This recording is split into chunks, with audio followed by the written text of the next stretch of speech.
Everyone, I'm now calling this meeting to order. Please stand with us. We'll be led in prayer by Alderman Gallagher. Please remain standing after that for the Pledge of Allegiance. That will be led by Alderman at Large George Payne. Gracious and precious Heavenly Father, Lord, we come before you once again, Lord, just to ask you for wisdom and knowledge, Lord. Your word says that if we ask, you'll give it to us freely, Lord. So I pray that you would bless the people of Southaven, Lord. Bless our meeting, Lord, and we thank you for everything that you've done for us. Most of all, the Lord Jesus Christ, who died on the cross to save us from our sins. In your name we pray. Amen. Amen. I pledge allegiance to the flag of the United States of America and to the republic for which it stands, one nation, under God, indivisible, with liberty and justice for all.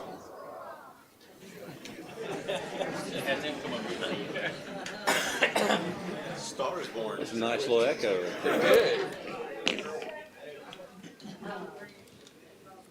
First on the agenda this evening is the approval of minutes for the April 1, 2025 meeting. So moved. Second. We have a motion by Alderman Hoots, second by Alderman Jerome. Is there any discussion? Hearing none, roll call. Alderman Payne. Yes. Alderman Kelly. Yes. Alderman Hoots. Yes. Alderman Jerome. Yes. Alderman Gallagher. Yes. Alderman Lehman. Yes. Alderman Flores. Yes. That motion carries. Next on the agenda is a resolution to amend our property maintenance code. City Attorney Nick Manley. Yes, Mayor and Board. There's two different resolutions tonight for the property maintenance code that are going to be part of the amendment. The first resolution will be just to revise to note that trampolines will be and other similar type structures will be in the backyard behind the residence and not really required to be behind or enclosed by a fence. Cities run into a couple of issues where it's not practical and/or it didn't harm the integrity of the ordinance by amending it this way. So tonight the recommendation on that first one is to have that moved or revised, just to note that the trampolines and similar type equipment or structures will be behind the residence, but not necessarily require the fencing. And then we'll see how this works for the next couple of months. And then if we have to come back and revise it, we will. But certain examples have shown that this ordinance necessarily wasn't as practical as once was thought with the fence requirement. So moved. Second. We have a motion by Alderman Flores, second by Alderman Payne. Is there any discussion? Yeah, I'd like to talk about this a little bit. Being an insurance guy, I'm with this all the time, so I am concerned about children's safety and about children wandering from neighboring properties over there. So I don't know how y'all feel about it, but I kind of feel like we need to protect the kids. Whose liability is it? It's the insured's liability, the resident's liability. Then it's up to the homeowner to But figure it out. I just want to keep the kids safe, and So you want it behind the fence? do I want to buy a fence? I said, is that what you want? So you want it behind the fence? I want it behind a fence, yes. I just feel like it's safer. Trampolines are great exercise, fantastic for kids. I encourage kids to use them, but it concerns me for us. I think we're going in the wrong direction when we're removing a fence. And just, and Alderman Gallagher, I appreciate you saying that because, as you know, I'm also a career insurance person. That's a very valid point. Trampolines can be very dangerous, can be a nuisance attraction for young children. However, we talked about that and again, I'm not disagreeing with you. I just want to add some perspective to it. We talked about it, and generally, as you know, the personal residence is going to have responsibility, and as you know, there are many insurers who will not insure their property if they don't have the trampoline fence. So it's almost to some degree that we're, with the ordinance, we're doing what they should be doing, or their insurance company should be. We're managing the risk for them when they should actually be doing that on their own. The other thing, and what prompted this, is that and y'all know this, that every the layout of every residence is not the same. Like there's some that are, you know, in smaller lots where if you had a trampoline right there in the side yard, or it's just, I mean, it's unavoidable. All the kids are going to flock to that. But in Southaven, we have such a vast array of properties. We have some that are large, where the trampoline is actually somewhat hidden on the property. So every situation is not the same. And so we felt like we had a situation come up that was it a violation? Technically, yes. Was it the same nuisance attraction as normal? No, because it was kind of hidden. And the other thing is we feel like, you know, they're not that we want to enforce every ordinance and be fair and uniformly enforce those. However, there are some that are more egregious than others that we have limited personnel. We feel like we should be prioritizing effort on these rather than going after a trampoline that nobody even sees. So that's kind of where this came from. So anyway, I get what you're saying. I don't disagree with you. I just want to add that extra perspective. Any other discussion?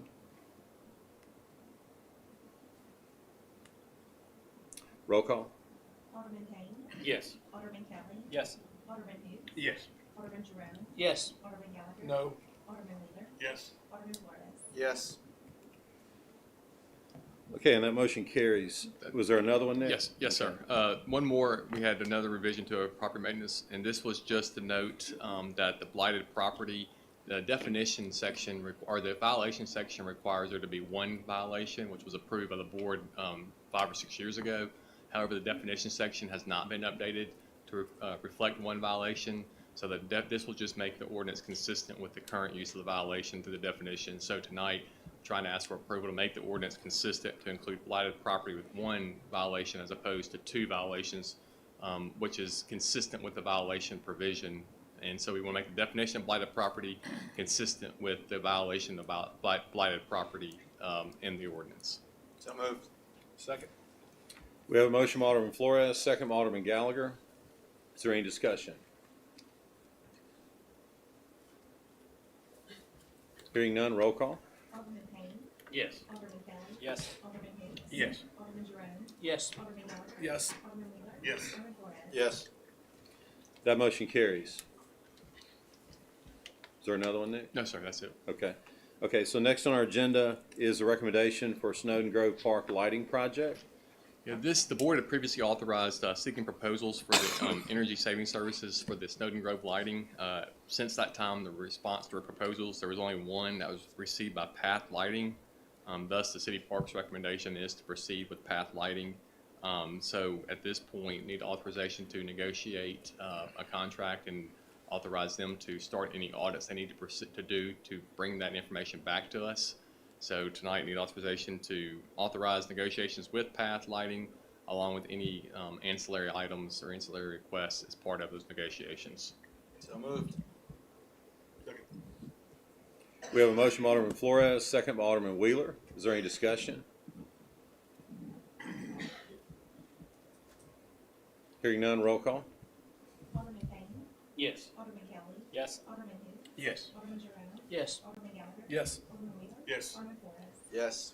That motion carries. Next on our agenda is a utilities agreement with Rockwell Automation. Yeah, this is a professional service agreement with Rockwell Automation. It provides 1 year of tech support for the city SCADA systems, and it's needed for monitoring of the city meters, which is the cost is $6,191. So tonight, we need authorization for Ray Humphrey and/or his designee to sign a contract with Rockwell for that service. I'll make that motion. Second. We have a motion by Alderman Hoots, second by Alderman Jerome. Is there any discussion? Hearing none, roll call. Alderman Payne. Yes. Alderman Kelly. Yes. Alderman who? Yes. Alderman Jerome. Yes. Alderman Gallagher. Yes. Alderman Wheeler. Yes. Alderman Flores. Yes. That motion carries. Next on our agenda is a resolution to surplus the firearm of Southaven Police Captain Brett Lagazzino. I'll make that motion. Second. We have a motion by Alderman Jerome, second by Alderman Hoots. I'd like to pay quick tribute to Brett's career with the city. Captain Brett Lagazino began his law enforcement career in 1998 and has been a member of the Southaven Police Department since August 2004. He was assigned to the Patrol Division from 04 to 06. From 06 to 2020, Captain Lagazino worked as a member of the Traffic Unit. In 2020, Captain Lagazino was promoted to Lieutenant over the Traffic and K-9 Unit. In 2022, he was promoted to Captain over the over the Police Services Division, which encompasses the Traffic Unit, K-9 Unit, Judicial Services Unit, and Public Relations.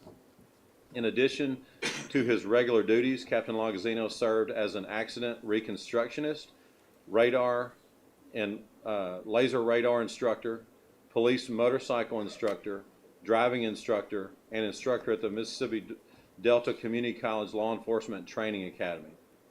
Captain Lagazino's work ethic and dedication over the years has contributed to the strong reputation of the Southaven Police Department.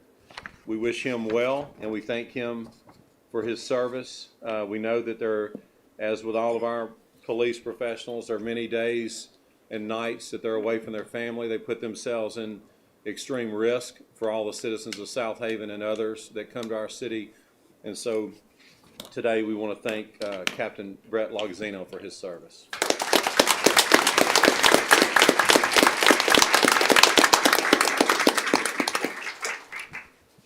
Roll call, please. Alderman Payne. Yes. Alderman Kelly. Yes. Alderman Tate. Yes. Alderman Jerome. Yes. Alderman Gallagher. Yes. Alderman Wheeler. Yes. Alderman Flores. Yes. Yeah, and that motion carries. Next on our agenda is a utilities agreement amendment with Payet. Yeah, this agreement with Payet is currently the provider or vendor that helps us with or does the credit card charges for the city. Currently, the original contract required there to be a $2 minimum payment, and they've been charging $2.50. So tonight we need to revise that back to $2. It's to make that consistent with the original cost of $2 for the minimum payment that is paid to Payet. So tonight, this amendment will authorize that to be reflected as $2 as opposed to $2.50 for the minimum payment to Payet for use of the credit cards. So moved. Second. We have a motion by Alderman Flores, second by Alderman Payne. Is there any discussion? So you've already gone up to 250, is that what you're saying? No, they're at $2.50, but we stay at $2 pursuant to our original contract. So it'd be $2 as a minimum payment when you use your credit card to pay for your services for utilities. Then you don't have to, but if you use your credit card, the city just not legally able to eat that fee. So it has to be paid by the resident who pays it through credit card. And while you've given me the stage tonight, the most efficient and cost-effective way to pay your utility bill is through a bank draft from a checking or savings account. It's smooth. You get a notice when it's coming out. No trip to City Hall. You don't pay a $2 fee. It comes out of your bank account. It's smooth. It works great. So we encourage everybody. Bank drafts. I remember when bank drafts first came out in the probably early '90s, and everybody was scared of that. They didn't want anybody pulling money out of their account. But I think there's been enough time now to know that it's pretty safe for a local bank to do a bank draft to your city. So I just encourage everyone for the most convenient and cost-effective manner to use bank draft for their water payments. Amen. Okay, so as far as this agreement, is there any other discussion about this? Hearing none, roll call, please. Alderman Payne. Yes. Alderman Kelly. Yes. Alderman Who. Yes. Alderman Jerome. Yes. Alderman Gallagher. Yes. Alderman Wheeler. Yes. Alderman Flores. Yes.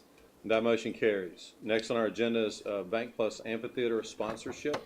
Yeah, this agreement between the city and Old Dominic Distillery, they'll provide a sponsorship to the Bank Plus Amphitheater in the amount of $6,620 and receive terrace tables, logo on the website, and parking pass. So tonight I need authorization for the mayor to sign this so that the city can accept the money and that information can be provided to Bank Plus Amphitheater for their marketing. So moved. Second. We have a motion by Alderman Flores, second by Alderman Gallagher. Is there any discussion? Hearing none, roll call. Alderman Payne. Yes. Alderman Kelly. Yes. Alderman Who. Yes. Alderman Jerome. Yes. Alderman Gallagher. Yes. Alderman Wheeler. Yes. Alderman Flores. Yes. That motion carries. Next on our agenda is amendment to our amendment to city parks child safety policy. Yeah, the city's insurance carrier, Travelers, has recommended the city update its policy regarding sexual abuse. And so in accordance with those recommendations, this policy updates that or the parks policy regarding sexual abuse by in the park. So tonight, it applies to all park employees, all contracted individuals, interns, volunteers, contracted vendors. This policy will be enforced by the city. Providing anyone who's in contact or overseeing children under 18 years old. So tonight, need authorization to approve this policy, so it's included in our official city policies in accordance with the city insurance carrier recommendations. So moved. Second. We have a motion by Alderman Gallagher, a second by Alderman Kelly. Is there any discussion? Hearing none, roll call. Alderman Kelly. Yes. Alderman Kelly. Yes. Alderman who? Yes. Alderman Jerome. Yes. Alderman Gallagher. Yes. Alderman Wheeler. Yes. Alderman Flores. Yes. That motion carries. Next on our agenda is authorization we're accepting a donation, right? Approving a donation. Approving Yes. authorization for donation by the Southaven Police Department. It's just a technicality on donation, but the city's police are helping sponsor the Special Olympics 5K. It's a $200 donation, so in accordance with 21-1965, need authorization for that donation. So moved. Second. We have a motion by Alderman Payne, second by Alderman Jerome. Is there any discussion? Hearing none, roll call. Alderman Payne. Yes. Alderman Kelly. Yes. Alderman who? Yes. Alderman Jerome. Yes. Alderman Gallagher. Yes. Alderman Wheeler. Yes. Alderman Flores. Yes. That motion carries. Next on the agenda is bid award for the Field of Dreams resurfacing. Yeah, recently bids were received for the Field of Dreams resurfacing. The lowest and best bid, as recommended by the city engineer, is Grinder, Tabor, and Grinder. It's the low and best bid in the amount of $301,718.26. So tonight, need authorization to accept the low bid for the resurfacing of Field of Dreams, along with authorizing the mayor to sign any and all contracts associated with the project. So moved. Second. We have a motion by Alderman Hoots, second by Alderman Wheeler. Any discussion? Hearing none, roll call, please. Alderman Payne. Yes. Alderman Kelly. Yes. Alderman Hoots. Yes. Alderman Jerome. Yes. Alderman Gallagher. Yes. Alderman Wheeler. Yes. Alderman Flores. Yes. That motion carries. Next on our agenda is a resolution to clean private property. Mr. Mayor, I move we adopt a resolution granting authority to clean private property as presented on this date. Second. We have a motion by Alderman Payne, second by Alderman Kelly. Is there any discussion among the board? Hearing none, is there anyone in the audience who has a financial interest in any of the properties who would like to speak? Hearing or seeing none, roll call, please. Alderman Payne. Yes. Alderman Kelly. Yes. Alderman who? Yes. Alderman Jerome. Yes. Alderman Gallagher. Yes. Alderman Wheeler. Yes. Alderman Flores. Yes. That motion carries. Next on our agenda is our planning agenda. Ms. Whitney Cook, our planning director. Yes, sir. Our first item is a tabled item from a previous meeting, so I guess we need to request to untable the item for discussion. So moved. Second. We have a motion by Alderman Gallagher, second by Alderman Wheeler. All in favor say aye. Aye. Any opposed say no. Ayes have it. The item is untabled. And then we promised, just not to get ahead of you, No, we it's did fine. promise that since there was a little bit of confusion on the public hearing date, that we would make sure that, looks like we got some people here that I'm assuming are here to talk about this. So we'll open up the public hearing and allow that one more time to make sure everybody's had a fair Sure. chance to speak. With that being said, it is fair to let everyone here know that the concerns have been well expressed to this Board of Aldermen. We've received the emails. I know I've received 50 to 50,000. I don't know how many, but I've gotten them. And I get it. I listen to it. I understand the concerns. I've had discussions with the Board of Aldermen. We are considering all the interest of all our citizens. We understand that anytime there's a rezoning, that it affects surrounding properties. And so anyway, just a long way to say we have heard you, but you're welcome to speak again tonight. So with that being said, can I have a motion to open a public hearing? I'll make that motion.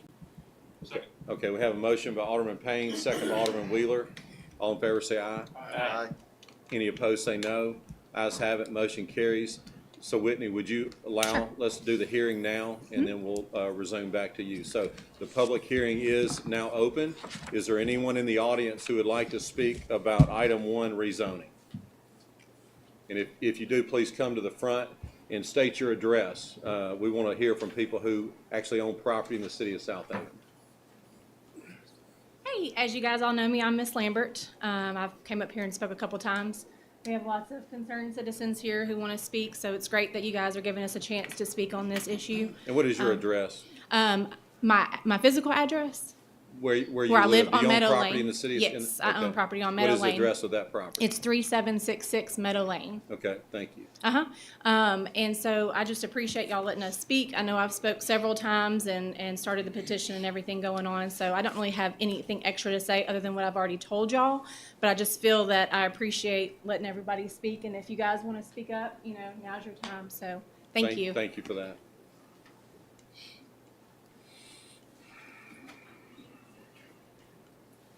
Hello, I'm Yvette Ross Brooks. I actually live in Olive Branch, right across from the tennis courts. The lights are atrocious. We don't need any more tennis courts. Excuse me just a second. Do y'all want to hear from people just being fair? I have no problem with. I am a I respect neighbor. the board. This person doesn't live in the city of Southaven. Do you want to continue? That's fine. Okay. Anybody else have objection to that? Our Okay. whole neighborhood has gotten involved in this. Yeah. These lights obstruct my whole backyard all night. We are asking for this area to be a green space. We have enough concrete. No other entrances to the park, please. Malone Road cannot handle it. We have a lot of beautiful homes in that area. We are what everybody sees as they drive out. If you need to do a tennis court, please consider indoor tennis courts for rainy days, but it would be so much nicer to have a natural green space, which you have none of at this point in Southaven Park. You There's have no not, natural green space in Southaven? there is no band between the tennis courts and the two beautiful houses that are directly behind it. So you're just referring, you're not saying citywide, you're just referring to this specific area? This specific area. Okay. I Leave thought you us- said there's no natural green space in Southaven. No, sir. But there's not any in this park, in this particular park. You've made it your maintenance station. There's a lot of coming and going of big trucks, a lot of noise. I sit outside and pray at night. Those lights do not go off at 10 o'clock. Some might. They're supposed to be on timers. We have eagles in our yard. We have wildlife in our yard. You're taking it away from us by taking away the trees and the natural part of our area. This is country. The Rosses have lived here. I'm sure everyone knows Roe Ross, who donated a lot of land for the Lander Center. He was a relative. Can we just have walking trails maybe for handicap, for strollers, maybe for autistic children? You could put some rides or swings or something in there, a butterfly garden, anything but concrete, please. Would you like to see the lights from my patio? Like I said, everyone up here is very familiar with the property. And just so you know, we have an extensive, comprehensive parks enhancement plan that has been underway even before any of us were working for the city. We've made amendments to that over the years, but again, we've had the tourism tax revenue extended. I've lobbied for that 4 different times successfully for the city to continue enhancing our parks. So I tell you all that just to say we're very aware of our park situation and how it relates to the surrounding properties. And again, I'm not going to speak for everybody up here, but I will just tell you that for the last 12 years, we've made many zoning changes, and we consider everything involved. The last thing we want to do is diminish the quality of life for any of our citizens. This would. And I understand that, but there's other things that come into play. We have to consider the health of the entire city, not just one piece of property. And so, again, I'm not going to speak for these gentlemen up here, but I want to assure you and everybody else that there's no decision that's ever made in this city without regard for all the other people that live around there and the quality of life for them. And I think most of our decisions, if not all of those, have enhanced the quality of life for people in this city. But again, there are situations, we wouldn't have tabled this and talked about this over and over if we didn't understand that this is a little bit of a challenging situation. And so we have done that. This board they've tabled it, they discussed it. I've been heavily involved in facilitating as much information to them that I've gone above and beyond what a normal mayor would do. I can assure you that. And so we're very aware of the situation. Yeah. This is the last parcel of property. And it's really not, in my opinion, fair to change the whole dynamics of everything on the last parcel of property Last parcel for what are you talking on about? that road. It's not there's other parcels of property that are around, that surround the park in this area like you. We're going to have to move on. You've Thank been you. well heard. I want to assure you that I appreciate you coming Thank you. forward. I just want to be a good neighbor. You have, and by the way, I just want you to know, Ro Ross was my high school teacher, and I love him. Okay. I love him too. Yeah. Good evening to all. My name is Mary Phillips and my address is 3851 Freeman Lane, directly across from the tennis court. And as she's saying, lights, they shine through my house into my backyard. And they do not go off at 10 o'clock. They're overridden by whoever is over there, 2 or 3 o'clock, 5 o'clock in the morning. We have a Here. parks director in the room, Wes. You hearing them? They're saying the lights aren't going off when they're supposed to. Will you correct that for us? Thank you. You can ask my daughter who's here visiting, and she's trying to darken the house so she can sleep. Well, I'll go ahead and tell you, I know you have other things you want to say, but I apologize on behalf of the city for that.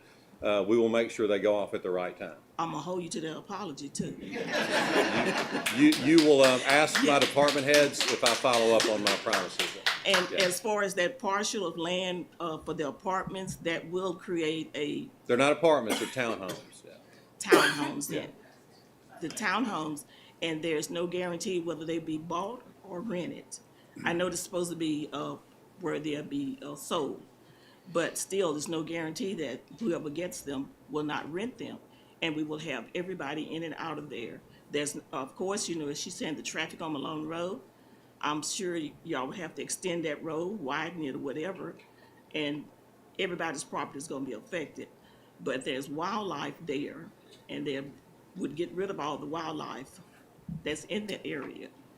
And that would create more life, more traffic, and more traffic as far as everybody in those townhouses, townhomes, whatever you want to call them, will be in and out with and it'll just be a hassle for everybody that's there and bring down the quality of our property as far as us having our privacy there and enjoying. There's no scenery to enjoy anymore. And plus, they use that road for out Freeman Lane.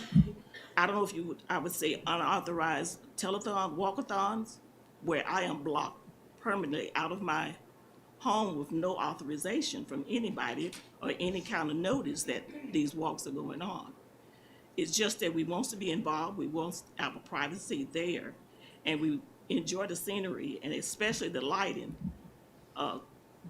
this would add and the traffic to those areas. Thank you very much. Thank you for coming forward and speaking. We appreciate that. Can I follow up just behind her while I am here? Annette Phillips.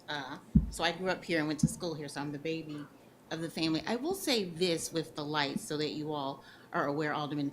Whoever is overriding for the individuals who play on the tennis courts and the pickleball courts, they really are there until 2 or 3 o'clock in the morning. It is not a stop because most of the parks, it's 10 o'clock. After dark, the parks are closed, but they are still using that pickleball and tennis court in some way to override. Are you referring to you're not referring to 2020 because we know that we did have a problem in the It is past. still We've had- occurring since I've been here In in from 2025. Virginia. It's still going Since on. I've been here this Wes, week. Last Wes. night, Right. Wes, Last help us Everybody out. knows that the lights do not go out. Whoever is overriding though, whether it's Well, the individuals who are using the park, Our Parks, Wes, would you please come forward? those lights are on and they are actively playing at that time of night. Not just the lights being on, they are actively playing. We all know the sound that comes from the pickleball, right? Wes, So you and I have that's had being able to detailed- be heard in all of these homes that are directly across the street, behind it and in front of it. And then the traffic that comes with it, it's not just your typical cars who are driving the normal speed limit. They are actually going through from Snowden Grove, through Freeman, all the way to Malone, and it is an issue. Yeah, we're aware of Right. that. That's what I'm about to tell you. So last summer, it was brought to our attention that we had, and what happens is usually when the teenagers get out of school, there's a drastic change in that. So we know that we had some problems with that. So we've had a detailed plan put in place to correct that. So Wes, I know you and I were talking about that last summer. Have you seen that or gotten reports of that in this year? No, sir, but we have upgraded to LED to target the light. That's made a difference. Okay. These kids are, the breaker box is right there by the courts. They've broken between locks. I just texted our electrician. We're gonna be on site tomorrow to figure it out. Okay, we're gonna figure it out, and we have our police in the room. They're committed to keeping our city safe, and just as I've said before, and so we will correct that problem. Thank you. So we appreciate that. I will say I probably think it's some adults who, instead of going to their 24-hour fitness, are making use of that outside court for free. The other thing that I will talk about in regards to the townhomes that I've heard, because I am familiar with the fact I grew up here, these are not subdivisions that we're talking about. These are individual lanes, some of them coves, lanes, family dynamics, individual single family homes, one-level homes. What I would ask, because I have not seen the plans or the specs for the townhomes themselves, but are they four-level townhomes in order to get that many in that space? Because where I live in Northern Virginia, they build 2-over-2s, which looks like four-level townhomes. So if you look at it, so they're just a 2-level, because that changes the landscape when you have a 4-floor townhome and you're building 2-over-2s where you have a family on the first 2 levels and then the next family on the next 2 level. I also know that it cramps the parking space because those townhomes do not allow for appropriate parking, and so people park in the street and then they overflow into the side areas. Malone Road, Freeman, and the other lanes around it are not built and or equipped to handle that kind of parking traffic for the amount of individuals who live in those homes. They never account for appropriately how to accommodate parking for families Who who is might they? have. Who's they? Meaning your builders, builders, your Yeah, you talking about builders in developers. Virginia? Well, typically though, they build all over, right? Because they have, but they are. Usually they give you one parking spot. And Yeah, one for we have guests. we have plenty of requirements to Okay. address the parking before, yeah. Because parking will definitely be an issue if that's not addressed. I've seen it to where you have families who live in the homes who also have teenagers who drive, and then there are more cars in that home than what's accounted for. So that one spot that's in the driveway, as well as the one in front, doesn't allow for even those who have visitors coming, whether it's for a Sunday dinner, after church, or during the week. There is never enough parking, and that they usually overflow into what's surrounded. And so what's surrounded are going to be these homes with these families and their lanes that are going to be used. And so keep that in mind as you talk about this project that you all may want to move forward to. Has the parking been addressed, Whitney? I mean, when it goes, So what they have right now is. thank you. They do have garages, as well as driveways, and then there is scattered guest parking throughout the site. It is a gated subdivision that, it's one way in, one way out with the code, but there is, overflow parking on it, which is calculated by the densities, which is how we do commercial properties and everything else, so. Okay. With respect to everyone's time, obviously we've heard from a lot of people. We continue to hear the same things. I appreciate that. So is there anyone that wants to discuss anything other than traffic concerns, the removal of the trees and the wildlife, the concerns about the townhomes will become rental properties, the lights from the tennis courts and other development? Is there someone else that wants to talk about, just so we don't say the same, we get it, the board hears it. So is someone that wants to say something else? Yeah. Patricia Langford. I live at 5148 Meadow Point Drive in Southaven. What I'm concerned about the townhomes, my understanding, and please tell me if I'm wrong or right, because if I'm wrong, I'll sit down. Are these townhomes going to be purchased? Are they going to be purchased homes, or are individuals going to be renting them with the Section 8 vouchers and things like that? No, they're homes for purchase. They're homes In for the city, purchase. we addressed this at one of the other meetings, but no, I welcome the question. Thank you for that. In the city, we require from now on any new development has an HOA, and in that, the stipulation that they're not used for rentals. Now, 10 years, 20 years down the road, I'm not going to say that laws don't change and there could be some rental occupancy, but the purpose of this is not to be used as rental. They're to be purchased. Will it still be a Section 8 kind of situation where the vouchers are Sure used? where that came from. What section, what do you mean, you talking about Is government this a subsidized federal- housing? I was understanding, my understanding was that there was going to be federal or either state funds put towards the purchase for helping lower income. I'm not aware of that. Is there Okay, something I don't? all right, These then. are, and I'll Thank you. let the- You're That's welcome. all I needed to You're know. welcome Yeah. to speak on this. And I know that's something that's kind of been flying around in emails. And just to ease your attention on that, these are average between $380,000 and $400,000 off the top. But Mr. Utley's here if you want to address the Section 8 conversation. Just before we No, go ahead, sir. Mr. Mayor and to the Aldermen, I'm Bobby Wilson, and I live at 6635 Malone Road. I live next to the property, and I'm saying some of the same thing that I've said. I lived in Whitehaven, and it started out with those McKellar Wood townhouses. They supposed to have been owner homes, and by the time we left there, it was a slum over there. And it starts out like that. But if, like you say, you don't know what the Lord do in 10 or 20 years, but we're looking at what we have worked for to put our homes there. And the property right there next to us, when you said 56 townhouses, okay, that's 112. And if you have any children, it gets higher. I've been staying there for the last 15 years. My father-in-law and mother-in-law were Perry Wood and Miss Willibelle Wood. They were there 50 or 60 years before that. My wife grew up there.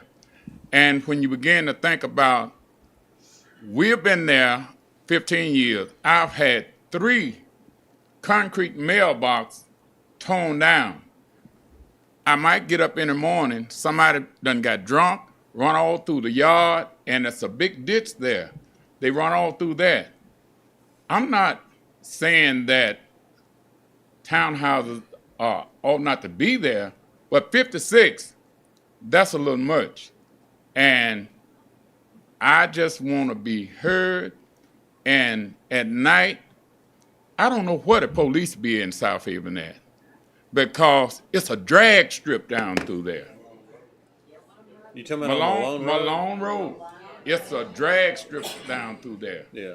They Well, wake you up at night. I'm going to defend my police a little bit. We have grown the size of this police department dramatically in the last 6 years. Our police do an incredible job. And I know you're not saying that they don't. Don't misunderstand me. But our police, if we tripled the size of our police department, we can't see everything that happens in the city. Okay? Right. So let's be fair that we're not criticizing our police. And I'm not going to criticize them, because I used to work for the sheriff's department myself. But all at the same time, I can wake up any time of the night. It's going to be drag racing right down Malone Road from Goodman Road all the way to Nail Road. And I'm just being fair and honest, because I've invested every dime I have in 6635 Malone Road, right next to the property that we are talking about. We will ask our police to give some focus on that. Yeah. So again, is there someone, with time, we're not going to continue to talk about the same issues, so you got something else? Yeah, I own 6 acres, Clark Stevenson, Okay. it's roughly at 6200 Malone Road, 6 acres right past where Jeff Jones owns. I don't have a house there yet, but I bought the property about 2 years ago. And me and my brother are developers, so I'm used to this. So my concern would be, first off, Malone Road without wide shoulders, it's already overloaded as it is. I was planning to build my forever house there. If we don't, that's fine. Like I said, we're developers. We'll go to the city, Olive Branch, and I appreciate you letting Olive Branch residents. Are you talk about John's this. brother? Yep. Okay, sure am. okay. And so, you know, we'll go to Olive Branch and try to take that 6 acres and put some housing on it if this is approved. So I don't have a problem with that. I've done that before with a parcel I bought, hoping to build a forever home. But just saying, I don't think Malone Road can take the traffic that's currently there. And I know you don't want to talk about traffic. My thought is, though, is if it is approved, it should match the neighborhood. And Sean Green had a real nice development down the street from it called Huntley. You know, it's a gated, just kind of like this is proposed, except it's not townhomes. But it has a real nice wall around it. I love the wrought iron. My own house now in Dawkins Farm has the same thing. Beautiful wall around it.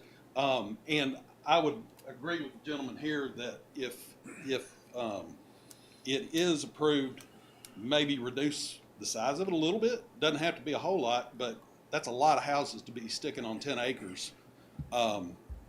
That's just my 2 cents. Thank you for sharing that. Thank you.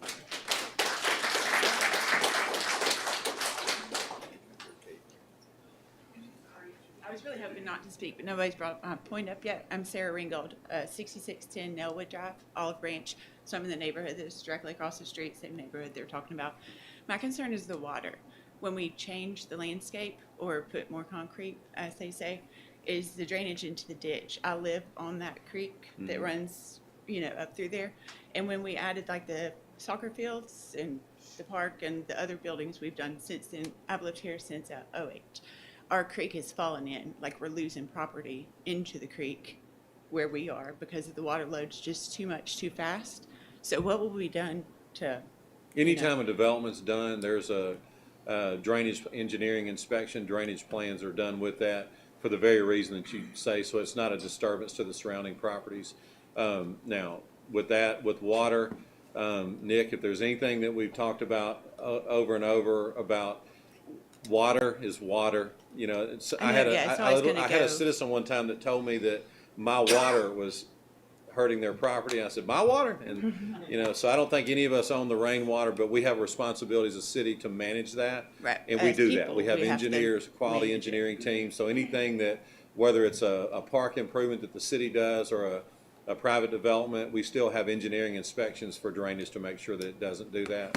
So I understand your sensitivity because they're, Like, yeah, our property's like literally falling off into the creek. And when we call the city, the Olive Branch, it's the Corps of Engineers or, you know, and that's, they there push could be other this, factors so- involved, yeah. And very rarely is a situation that's that severe, very rarely is it related to one specific development. It's usually a multifactorial. right. There's other things that are It's like coming every into time play. we add a little bit, it gets a little bit deeper, a little bit wider, because it's a very deep and very fast creek. Yeah. So it's like the more we add, it's going to become a river in a minute, and it's gotten to where it's coming out of its banks. And we've done you this know. in the past as well, like anything that you have concerns, bring that to the City of Olive Branch's attention. We work together with them. If there's properties like where yours is, it's on the edge of both cities. We certainly can get all the engineers in one room, and we've done that many times before to try to get them in the same room and try to mitigate any problems like that. Will that be written up in the proposal when y'all, like if you were to agree to this or whatever, will that, how they change the, you know, how they'll put out the parking or whatnot, will they explain what it is that's being done? We don't allow Or- Whitney, any development comes with a plan for drainage. True. So what we'll do is, we're a water quality city. It's pre and post construction. So what they'll do, pending this is approved, which is conceptual, when they get into the weeds and start doing a design plan to show how much acreage of water flows off of it, and where it goes and how it can hold, they have to take that with their designers and come to our designers, get that approved. It sounds like you have a Blue Line Creek if you got the Corps involved with it too, so it can even transfer over to them for review to make sure there's nothing that's going to do It's any not gonna further impact. harm downstream. So we do watch that, and all of the notes I'm taking right now, I will put that in there as well, so it's going to be in the public minutes, and the text and everything else, so. Okay, because there's where that creek runs across Malone right there. I'm sure the properties, the few that have spoken that live right there, that I think the road is going to take a hit once we add the traffic and the water because it will come up pretty close. It hasn't flooded completely, but like the Alpha Insurance building, you know, will flood out of that creek too. So. And I that is think there's something that gonna they be- talked about. That's yeah. going to have to be repaired one way or the other. That was discussed with the planning commission. I think Mr. Atley's aware of that, and I think our engineers are actually in the audience too, so, I know what you're talking about. It's Okay. between that property and the gentleman that's on the corner of Freeman Lane, the one that just built.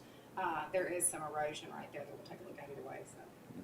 Okay. Yeah, but all that will be considered, and I don't know what, the board hadn't made a decision, we're about to hear from them, but either way, we don't, if the board approves this development, That'll be there's no written development into- that's gonna be done without careful study that makes sure it doesn't have a drainage impact on other properties, yeah. Okay. All Thank you right, that's fine. for Thank you. expressing yourself. Is this a new topic? It's about the value. Huh? It's about the value of the property. Okay. I'm at 3716. Now, I know you told me last time I spoke you was gonna do intensive research on the townhouse about decreasing the value of property that's all the way around. So I noticed in DeSoto County, anytime they do townhouses, you can go from Horn Lake to Southaven, and I see how y'all did the one on Sweeney, right there where Brown Baptist Church at. So I'm gonna use that for an example.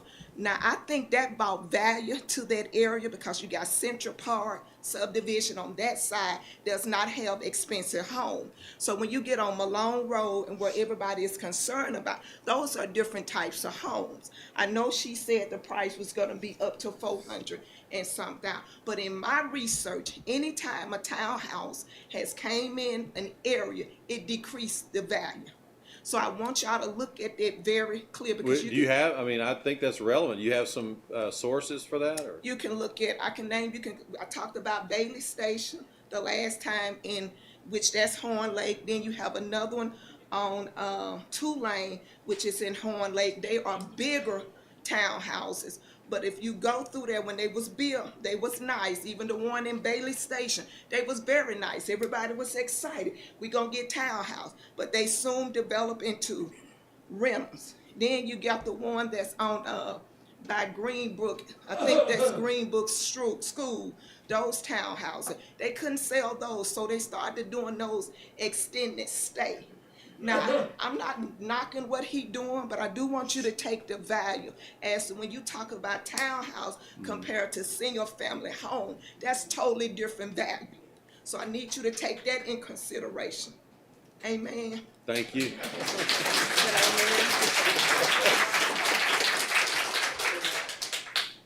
I didn't plan, I'm Ellen Thornton, I am a realtor for Crotlight. I didn't plan to talk, I live in Olive Branch, but we've been here for we moved down here in 1993. We live in Deerfield subdivision, and many of our neighbors are here, and many of them have spoken. And I was very excited when I saw y'all putting the walks, the pathway through the parks, and I use them and I enjoy them, and it's very nice.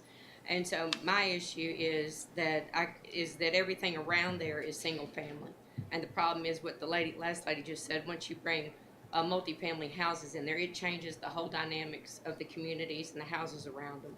And so, and I don't necessarily want to talk about the traffic again, but I can't even walk. I leave my subdivision and I walk over there, and I can't hardly cross the street without getting hit. I mean, they're just flying. I guess since you have open Malone. But anyway, I don't want to talk about the traffic. My concern is the multifamily housing versus the single family housing. And we have been there for 30 years, and it is, I do feel, and I think I can represent several people here, I think that's one of the biggest problems that I think a lot of us are objectionable to. Thank you very much.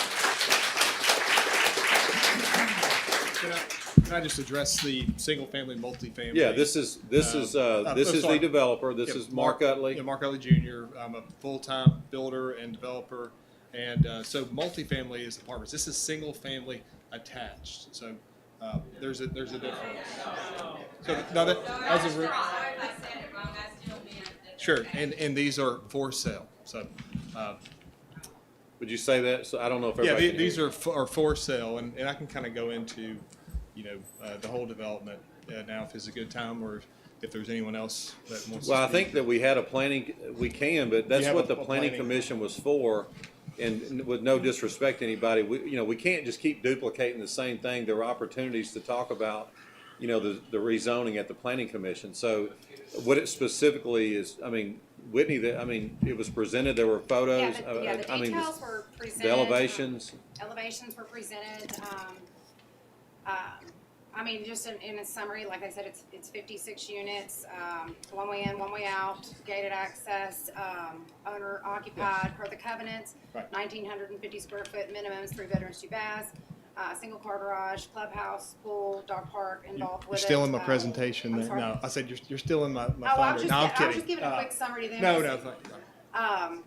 And accessibility to the tennis facility that he's kind of marketed it off of the Racket Club of Memphis, so it's Racket Club of Snowden Grove. But in a nutshell, that's what it is. Right now zoned agricultural, like I said, 9.97 acres. Elevations are there. I believe I did send, Cody has got like the elevations. So I sent it out as, as much as I could get email wise to people. And then of course we had it on the planning commission. So I think any details Mr. Utley can provide at this point. If there's Go ahead, questions. Sure. Can y'all pull it up on the screen? The elevations. You can start with the site plan because I think there's been some concern on, fitting 56 townhomes on the property. So if you put 56 single, excuse me, we're gonna have one person talking at a time, please. yeah. So if you put 56 single-family detached with large yard on 10 acres, that sounds like, how do you even do that? But these are single-family attached townhomes. We have 31% green space, 31% open space in this development. So if you can get to the preliminary. Can we get the elevations site, of the or the site plan? But and I could, so this is a rezoning, agriculture to a PUD, and two of the elements of a rezoning are a change in the neighborhood and a public need. So obviously, over the past 4 years, you've had a significant change in the neighborhood. You've had a tremendous amount of retail, restaurant, business growth in the area. Of course, you've had a lot of residential growth in the area. And with those rooftops, more retail comes. Great restaurants. This board and this mayor have had a great vision and have done a wonderful job of fostering smart development. And what I'm trying to do is complement the tennis facility with a community of single-family attached townhomes targeted at folks that are looking for a healthy and active lifestyle that don't want to maintain the exterior of their house. So basically the HOA, it will have a robust HOA with high HOA dues, and we'll maintain the studs out. So I think a lot of the townhome developments that have been referred to tonight, those have not been maintained. Those were not restrictive as far as rentals go. These townhomes are for sale. So I think this will put some people at peace. When I build and sell a townhome, and say Miss Mullen buys the townhome, she cannot rent that townhome. If I cannot sell this townhome to Progressive Residential, Progress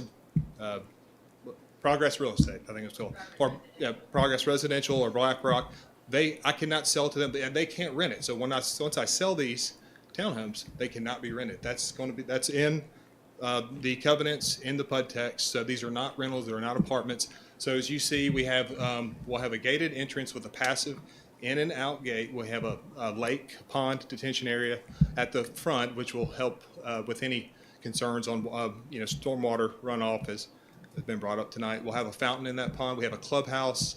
I'm proposing doing a pool, and we'll have green space towards the back there for a dog park. We have ample guest parking, as you see, between the 4-unit townhomes. We have room to even add more. We would have to remove some possibly green area, but to add more parking. But right now the calculations work for that number of parking spaces.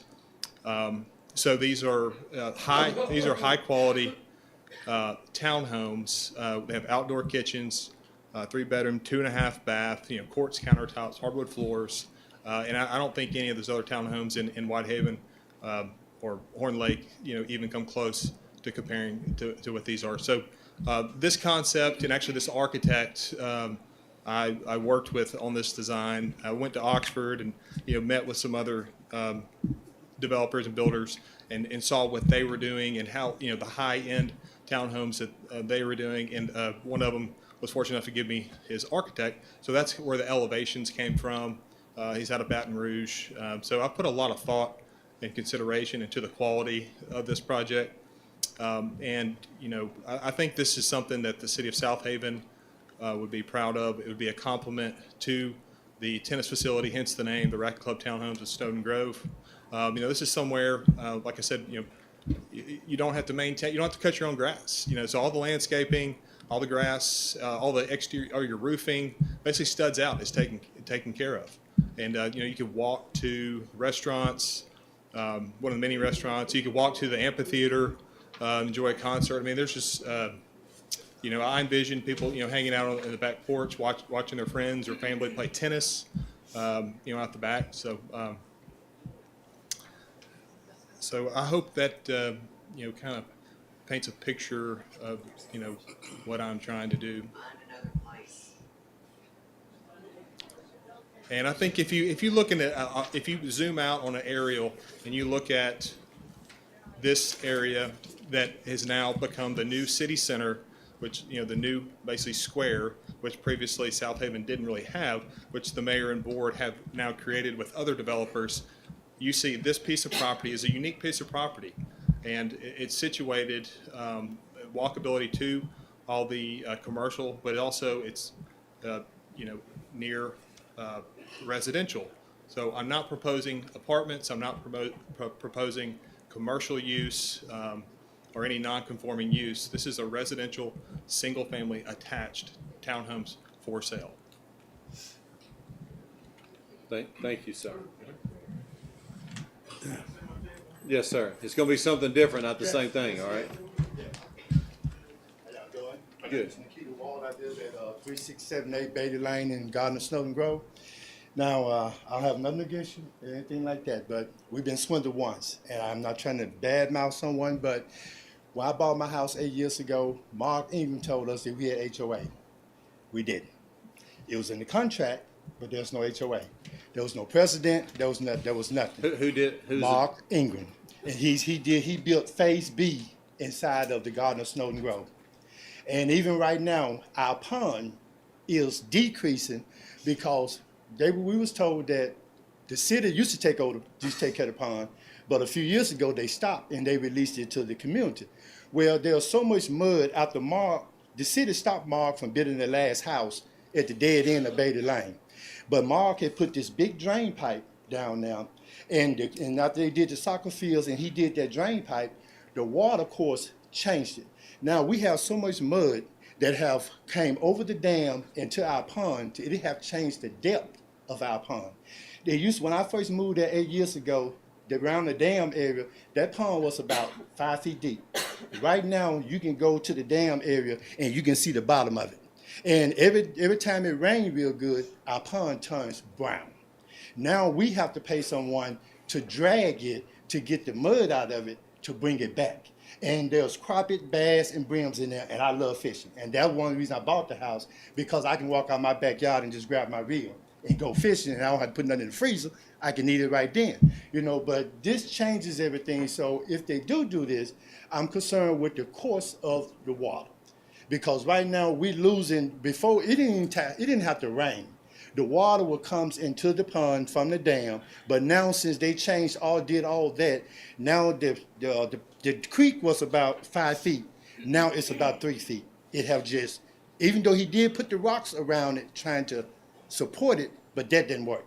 And now we're about to lose everything, and we're about to lose that. And the beavers is there so much to where there are sticks right now and stumps up blocking the dam, and the only way the water comes through is when a good flood comes. You know, and I reported it, and they told me that they would take care of that part, but that haven't been done yet. And the man that we was going to hire to do our pond, he told us it'd be a waste of money for us to pay him if the dam is not taken care of. Have you had engineers inspect that? Yes. You're I sent pictures and everything. Yes. To who? To the the plan developer. They've come to us. Yes. And we've had Civil Link go out there, and he's correct. There's a problem. There's a drainage problem. The problem we've got from the city standpoint is all of the pond and all of the ditch area is all on private property. The way that subdivision was done is every one of those lots goes and convenes in the middle of the pond. So there's no public space for us to work in. I think Jamie Jones was the gentleman that came out. Yes. And met with it, but I mean, like, and talking to Nick, I mean, it's all private property. I definitely think there's a problem. Yeah, but they told me also yeah, that they there's just a needed problem with it. permission from anyone that's have property around the dam. And I talked to everyone that lives around it. They said they don't have an issue with anyone coming through their yard I just because don't they think even we let can me do legally it. do it unless. Well, and what it's she's a- talking about, and seriously, in 2013, when I was elected, I promise that was one of the first things we did is we started a formal drainage improvement policy. We have literally fixed hundreds and hundreds and hundreds of problems throughout the city. Somebody was just talking to me. We had that bad rain 2 weeks ago. I got 0 calls about. I mean, there were ditches where there was water 3 feet in people's homes in 2013 all over the city, and no more. All of that was corrected. Now, I know that there's yards that get, and like you're talking about, there are problems with that. I tell you just to say, if it's legal for us to fix something, we're going to go fix it. And but just because the city legally can't go on private property, that doesn't mean you can't have your own engineers. You can have people that come out there and provide you with a solution to that as well. So drainage problems can be fixed. I'm just here to testify that whatever it is, it can be fixed. Okay, but I want to skip over the water part. Back to the HOA. Like I said, it was in our contract that we have HOA. Yeah. We even paid the money at the closing for the HOA. Yeah. But after Mar got through, we found out there's no HOA, but the contract says HOA. Now the subdivision is changing, and we was told that Phase A HOA dissolved, and now in order for us to get we can get Phase B, but it wouldn't do us no good to do Phase B without Phase A, and it wouldn't do us no good to try to ask people that live there now that wasn't living there 20 years ago when Phase A HOA dissolved to pay their money that they have. I mean, they don't owe it. Yeah. You know, so we run into a little obstacle right now with that. But the thing is, what I'm saying is about that HOA, have to make sure that it's down tack, because this is a problem right now that we're battling with at Garden Snowden Grove. Yeah, I appreciate that, and we've experienced that. We've had areas all over the city with our older neighborhoods that did not have an HOA. But since then, since your subdivision was built, we have a new policy now where we require the HOA first of all. So we've made a lot of changes to that as much as the law will allow. But I get your point. Correct me if I'm not understanding you. I think your main point is to say, don't hang your hat on an HOA. I get you. Thank you. I get you. Something new, something new. Well, hey, we're running out of time. We're going to have to move on. We got other city business. Name's Randy Gill, 4206 Redwood Drive, Olive Branch, Mississippi. This is a god-awful nightmare that y'all proposing. I guarantee you. Well, just get to what your concern is. We're not here to criticize. Okay. Say what your concern is, okay? I'm telling you, this is a god-awful nightmare. All right, me and my wife both grew up in Whitehaven, got married in 76, lived in Parkway Village for a few years. We saw it going down the hill. Moved to Hickory Hill. All right, lived in a subdivision called the Pathways. Something similar, but we were individual homes, side by side. 6 feet between homes when they were built. All right, the first group that bought in those homes built the homes. After about 4 years, the families were starting to grow. People were moving out. The second group that moved in, well, they weren't quite as good. They didn't want to take care of stuff quite as good. Subdivision is going down. Then by the time they got smart enough and got their butts out of there, here comes the third group. Holy cow, it was time to go. We're looking at the same thing. What are you going to say 5 years from now when the second group moves in? And things start, they're not as good. You're looking at the same thing. And but this, I'm telling you, this is a god-awful nightmare that's been proposed, and I hope y'all are listening to me, because I have lived through it. We were lucky enough to get out of Hickory Hill in 1990. Moved in right after Thanksgiving in 91 there in Olive Branch, sitting on 1.5 acres. Y'all are going to take away everybody in our neighborhood. There's a lot of people in here from all around, and a lot of people here from Deerfield. We're sitting on 1.5 acre lots with nice homes. I mean, we're 3,000 square foot. In Olive Branch. The minister right there, I feel so sorry for him for what y'all are going to stick next to his house. The people that live on the other side of the ditch, they're from Seattle. right there. They're looking at this nightmare. I hope y'all heed what I'm telling you. What did I say when we first started this hearing? Were you here when we first started? Yeah, I was here. What did I say? Quote me. Y'all You were weren't gonna- listening to me. Yeah, I what? said that this board of aldermen and the mayor of the city was going to facilitate discussions to make sure everybody's concerns have been heard. Okay. Okay. And you've seen that we've done this. Oh, okay. We didn't Well, have to legally have a second hearing. I know. You know who made that decision? I made that I decision. kept getting emails saying, Right. you know, that y'all tabled Excuse it me just a second. and everything was good. Excuse me just a second, or you're going to stop talking. Okay. Okay. I facilitated a second hearing for this purpose because I don't want to do what I said in the beginning of this meeting is we're sensitive to anything that affects any surrounding property owners, and we have done that. That's why we've allowed everyone to speak. The board has heard all that. We've received all the emails, and so we're not going to use this time to start, criticizing and talking about the past, everything that's happened in Memphis. So anyway, you've had a chance to speak. Thank you very much, and please exit. Is there anyone else that has something to say?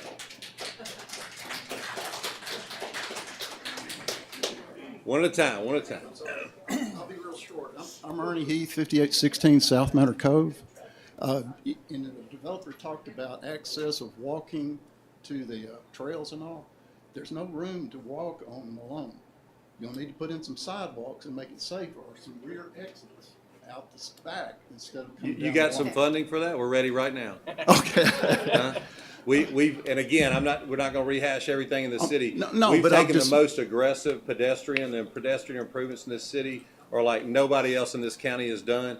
We want to do that too, but Yeah. it does take money for Believe that. me, I'm impressed with you and the rest of the board. I appreciate that. I thank you. But it's and- well said. We want pedestrian routes everywhere. All the older neighborhoods built in the 60s, 70s without sidewalks. I don't know why they did that. They Yeah. wouldn't have done that since I've been here. Everything that's built now does have pedestrian routes. Yeah. So we'll continue to do Yeah, that. safety first. Appreciate you. What is your name, sir, and where are you from? Darren Maxwell, 3714 Banks Road, You know Southaven. anything about Southaven, Mississippi? A little bit. But Mayor, Board of Aldermen, I wasn't going to say anything, but I just want to ask one question that I would ask that y'all consider when y'all making the decision. This development, no knock against the developer, but this development, would you all approve the development, the same type of development in Silo Square? That's my question. Good question. Okay, I think that I'm asking for a motion to close the hearing. I'll make that motion. Okay, we got a motion by Alderman Flores. Second. Second by Alderman Kelly. All in favor say aye. Aye. Any opposed say no. Ayes have it, motion carries. And so now we need to address item 1. And y'all know that I've made my stance clear that I've heard all the people here. I disagree about some of the comments comparing this development to some others in the past because I think this is a quality developer. I think the townhomes are not what has been built in Horn Lake and in Memphis. It is something different. However, I do have concerns, as I've mentioned to the developer, about the location of it. I hear everybody. So my idea was that we ask for a little bit more time to see if there's a possibility of making some adjustments that could appease everyone. And so, but it's out of my hands at this point. I've explained to the Board of Aldermen my concerns. But I would ask that we table it. But again, board, it's up to y'all got to make a decision. We got to move on. We got other business to take care of. I'm going to make a motion to approve item number 1 in the PUD, which is the townhouses and park expansion. So you're wanting to approve the conceptual design with an add alternative basic of a park expansion option? Yes. Okay. Second. Okay. So Alderman, you're making a motion to rezone for residential, for this potential residential development or a park expansion. Yes. Is that right? And Alderman Flores, you're seconding that motion? Okay. Discussion, please. I personally understand your feelings, but as an alderman, The gentleman came in front of the planning commission. It was proven unanimously by our representatives. It was recommended, is also in our comprehensive plan, and it is by our planning directors approved it too. So I mean, it was our recommendation. We just can't deny something because we for no reason. We have to have a reason, and there's not one. I mean, legally. I understand y'all's feeling. I'd rather it be a park than a townhome because it just fits in good in that area. But the development, I've looked at the plans, I've looked at everything in it. It is a super quality development. These things are going to be $400,000 and they're going to be totally maintained. When you buy it, and even the second guy that buys it that y'all were talking about, that second guy has to sign the contract to have the development cut his grass, to prune his shrubs, to do all this work. You can't do it yourself. You can't say, no, I'm not paying the money. You have to do it when you write a contract for this house. Yeah, I stayed awake at night over this since we did it, and I understand we need more time, but I think I'm gonna make the same recommendation 3 weeks from now. That's the next meeting is 3 weeks from now. We've made this guy wait a month. You guys been here twice, and you'll have to come back a third time. So that's why I'm making the motion. Okay, we got other options, but I'm just making the motion. And Darren, to answer your question, at Silo, there's actually not just townhomes, but there's mixed use. So there's actually apartments at Silo. So I get your concern, though. I do. I love you, man. I love you, man. I'm just answering the man's question. I'm not going to debate. Everybody's done well expressing themselves. I'm just answering the man's question.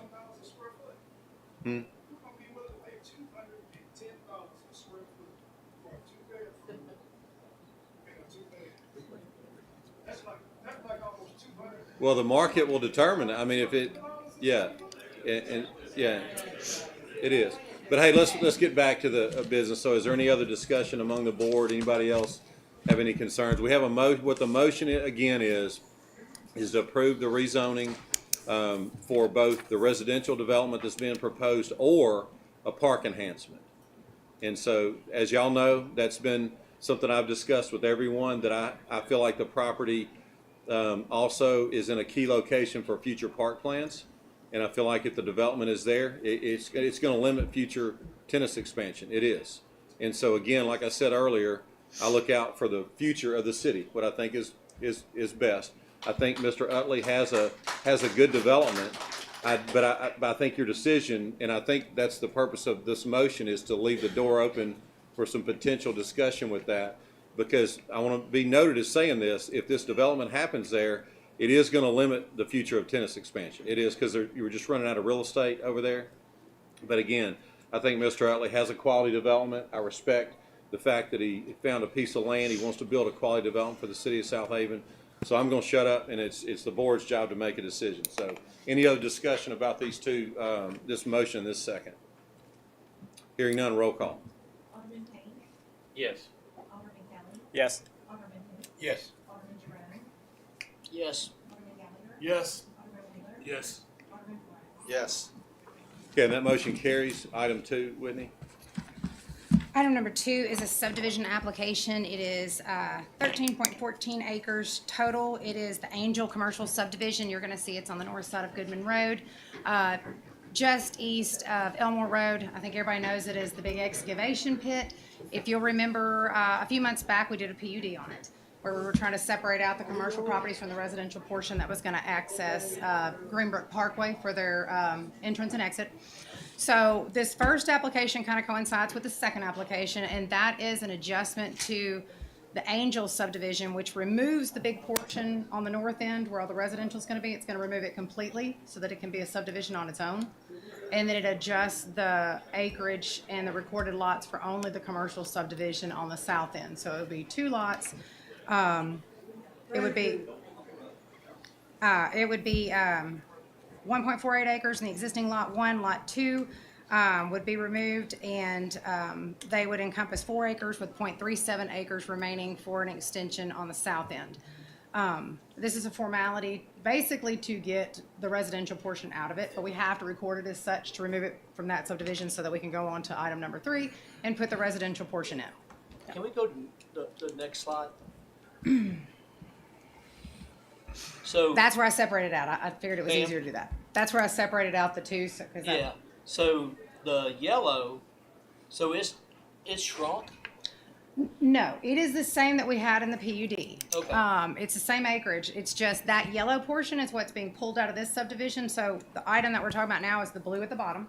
Okay. And then the next item on the agenda is going to be that yellow portion at the north end. But they both match with the respective What changed approved from PUD. last time? Nothing. They're just, it's a formality so that we Okay. can do the residential All right. portion. We have to remove it out of this commercial I'll make the subdivision so that we motion can to record approve it. item number 2 on the planning and agenda as presented. Second. We have a motion by Alderman Jerome. Who made the second? I'm sorry. We have a second by Alderman Flores. Any discussion on 2? Hearing none, roll call. Alderman Payne. Yes. Alderman Kelly. Yes. Alderman Hoots. Yes. Alderman Jerome. Yes. Alderman Gallagher. Yes. Alderman Wheeler. Yes. Alderman Flores. Yes. That motion carries. I say item 3, like we talked about, this is going to be the portion up there at the north end. It's roughly 8.4 acres. Those are the residential lots that we discussed with the Centerbrook PUD that we approved back in, I think it was October of 2024. Nothing has changed on this. I think Johnny Coleman, one of our local builders, is going to be the builder on it. We are currently going over some revisions for architectural design. They wanted it to be kind of a niche that made sense and kind of had its own character. So we're making him pull in some cottage designs and things like that. So have 2 more we're approving through the planning commission, but from what the PUD showed and what the subdivision's showing right now, it's totally compliant. We recommended approval. Is he going to comply with the 8 recommendations?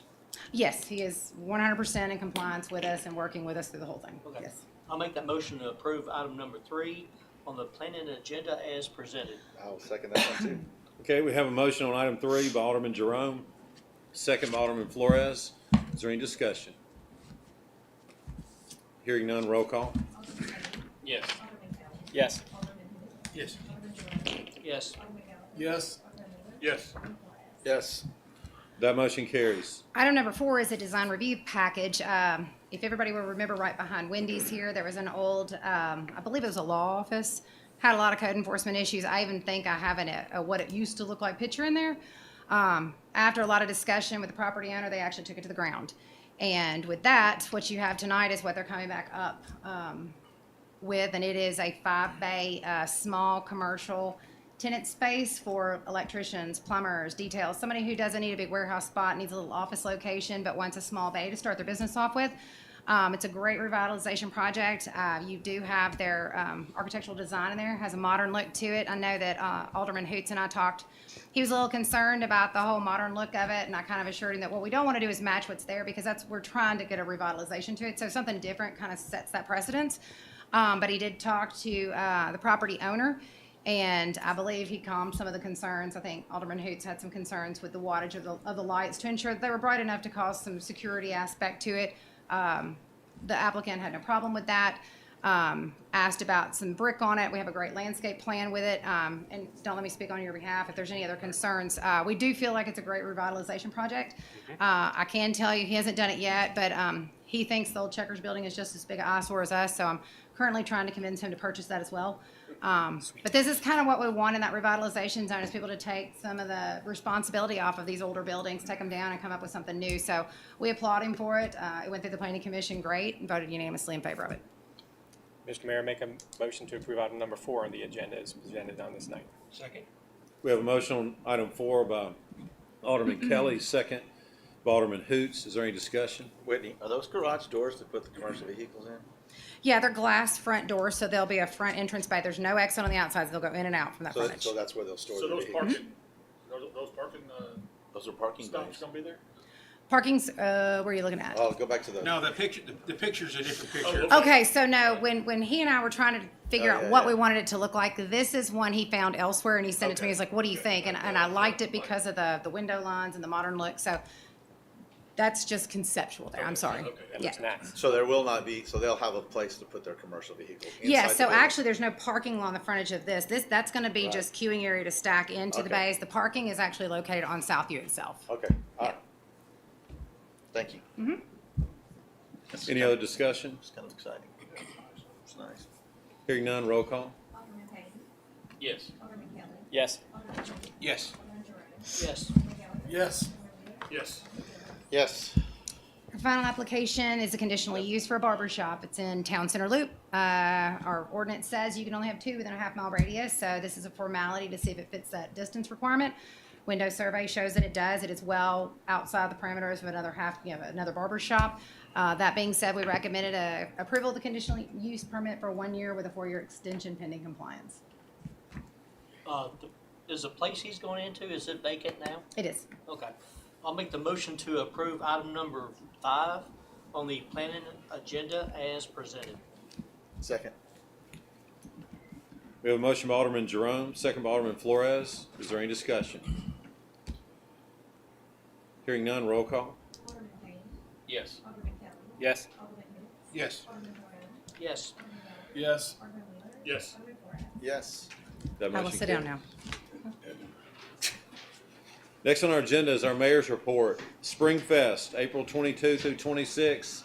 Next week, we're going to have a great Spring Fest. Everybody get ready. Christy Faulkner has us ready to roll, and our whole team. So everybody come out and enjoy one of our greatest traditions in our city's history.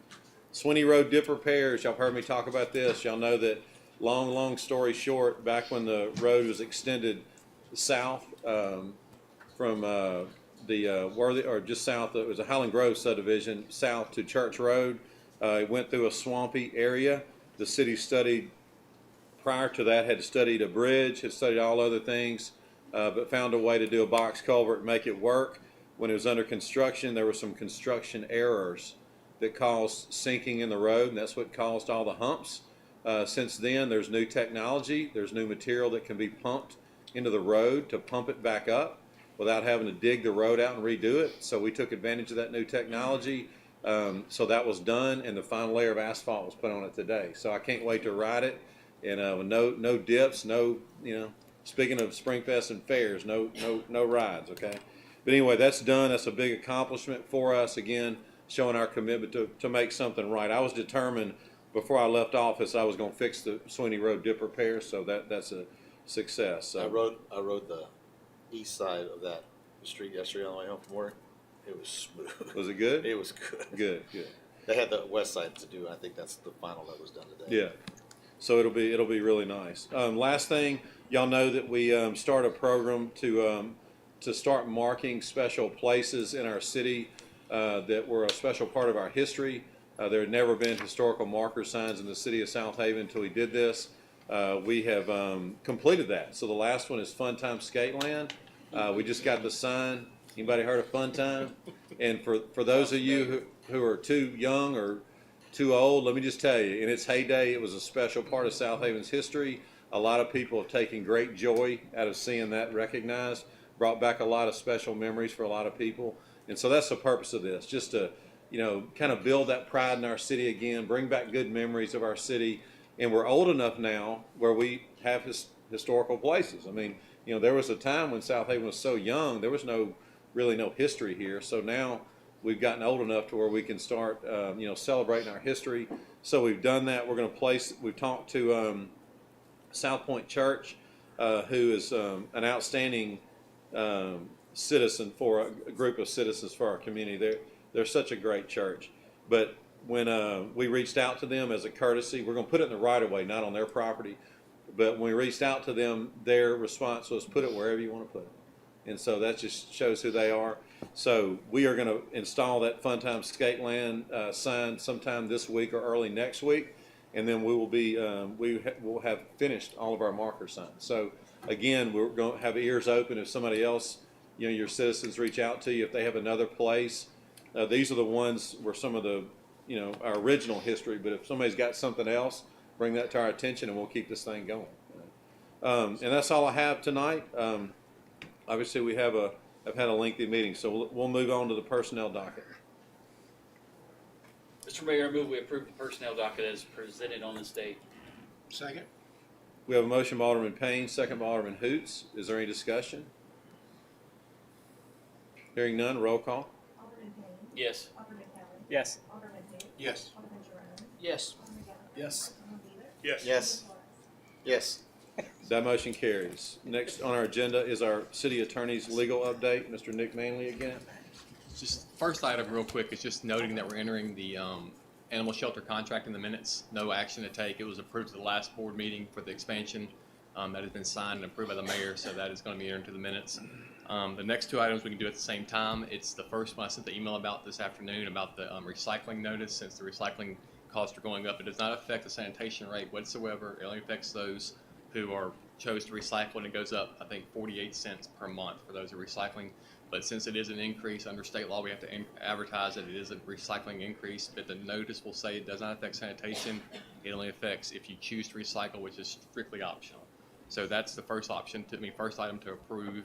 And the second item is authorization for the mayor to sign contracts for the amphitheater for the shows that are coming with Dwight Yoakam, Kane Brown, Thomas Rhett, Cake, and one more. Teddy Swims, thank you, and authorize those. So those last two can be done at the same time. I'll make that motion. Second. We have a motion by Alderman Flores, second by Alderman Payne. Is there any discussion? And those are for the recycling and contracts. Correct.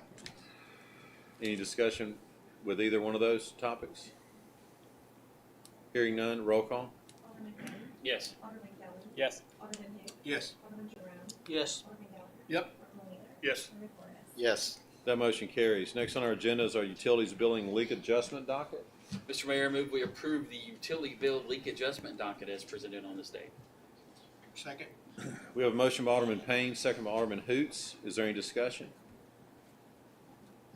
Hearing none, roll call. Alderman Payne. Yes. Alderman Kelly. Yes. Alderman Hicks. Yes. Alderman Jerome. Yes. Alderman Gallagher. Yes. Alderman Wheeler. Yes. Alderman Flores. Yes. That motion carries. Next on our agenda are two claims dockets. Mr. Mayor, I move we approve docket number 1 in the amount of $3,680,503.30, including demand checks. Second. We have a motion by Alderman Payne, second by Alderman Flores. Any discussion? Hearing none, roll call. Alderman Payne. Yes. Alderman Kelly. Yes. Alderman Hicks. Yes. Alderman Jerome. Yes. Alderman Gallagher. Yes. Alderman Wheeler. Yes. Alderman Flores. Yes. And that motion carries. Is there a motion to approve docket 2? I move we approve docket number 2 in the amount of $20,900.39. Second. We have a motion by Alderman Payne, second by Alderman Flores. Is there any discussion? Hearing none, roll call. Alderman Payne. Yes. Alderman Kelly. Yes. Alderman Jerome. Yes. Alderman Gallagher. Yes. Alderman Wheeler. Yes. Alderman Flores. Yes. That motion carries. Next on our agenda is to determine the purpose of or the need for executive session. So moved. Second. We have a motion by Alderman Gallagher, second by Alderman Wheeler. All in favor say aye. Aye. Any opposed say no. The needs this evening are claims and litigation against the police, utilities, public works, and the city in general, economic development within the city, and interdepartmental personnel with no action. Is there now a motion to declare executive session? So moved. Second. We have a motion by Alderman Hoots, second by Alderman Payne. All in favor say aye. Aye. Any opposed say no. Ayes have it, motion carries. The mayor and board will now enter executive session.